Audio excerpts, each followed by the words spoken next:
Hi, I'm Becky, and today we're diving deep into a crucial aspect of your Amazon strategy, and that is list prices. And this just isn't about numbers, but it's also about making data-driven decisions that can really help your brand stay at the forefront on Amazon's platform.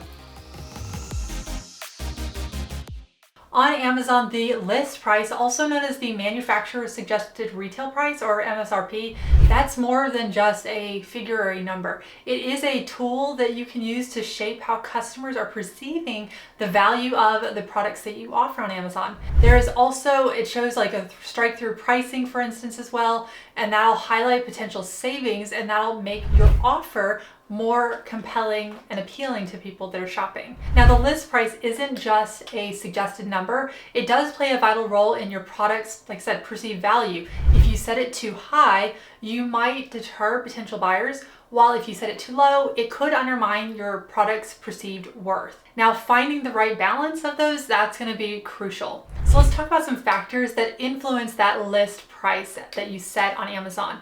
Cost structure. Your list price should cover the cost of goods sold, that's manufacturing, shipping, Amazon fees, while also allowing for a healthy profit margin. Competitive landscape. This is something that you should be regularly monitoring your competitors' pricing to ensure that your list price stays competitive. Also, the customer perception. That list price, it can influence the customer's perceived value of your products.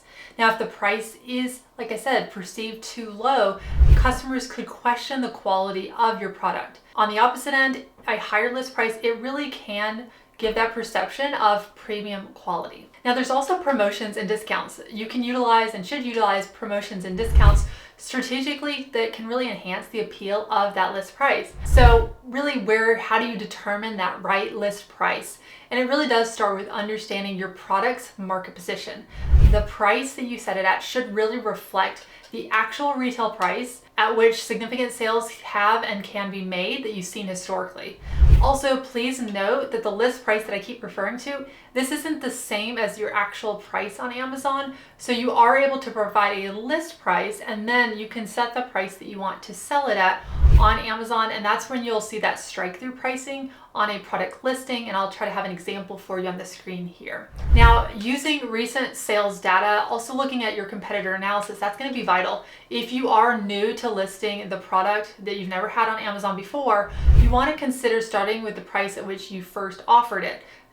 So remember, accurate list prices, it's going to build trust, it's going to build credibility with your customers. So you really don't want to use Amazon to change or update that from where you have it elsewhere. Also, market trends, they're going to always be dynamic. So you should be looking at your pricing strategically and regularly review and adjust your list price based on like what you see happening in the market. That'll help you to stay really competitive, and also consider things like seasonal trends, competitor actions, like what they're doing, consumer behavior patterns that you're noticing. You have a lot more data inside Seller Central than you used to years ago, especially if you have brand registry and brand analytics.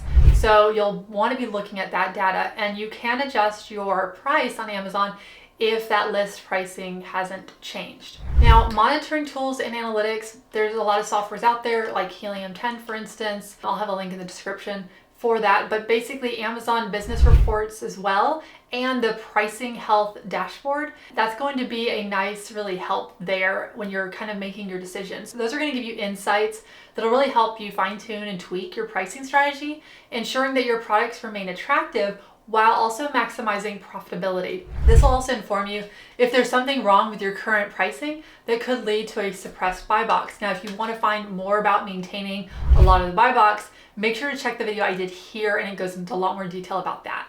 Now, let's talk about practical steps for managing your list prices. So whether you're just going to adjust a single product, or maybe you're going to want to update your pricing in bulk, Amazon Seller Central does have the tools that you need to do both of those.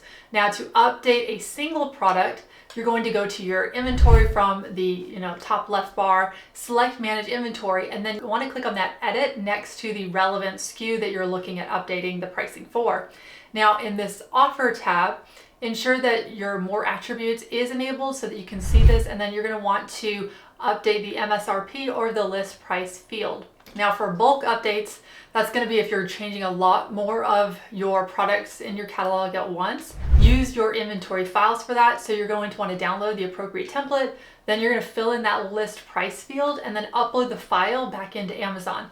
That's going to be efficient and it's going to keep your listings most up to date. Now, ongoing price optimization isn't just a one-time set it and forget it, because the market does always change, like I mentioned earlier. So that is going to be an ongoing process. So you're going to want to use tools that Amazon has put in place, like Pricing Health and their managed pricing. That's really going to help you stay ahead of the competition and adjust your strategy in real time. Now, those tools, they really do offer, like I said, that real-time data that's going to help you to make informed decisions that are going to align with any kind of market shifts that can happen.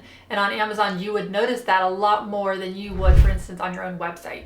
So with the right strategy, you can ensure that your products are staying competitively priced, but without sacrificing your profitability. Now, as your brand continues to grow, so does the complexity, obviously, of managing your different sales channels. But with a strategic approach to list pricing and ongoing optimization on Amazon, you're really going to be able to turn that challenge into an opportunity for growth and to stay flexible, as a brand. Now, speaking of growth, if you want to grow sales, virtual bundles are a great way. And in this next video, you can learn how to download and read your bundle sales reports.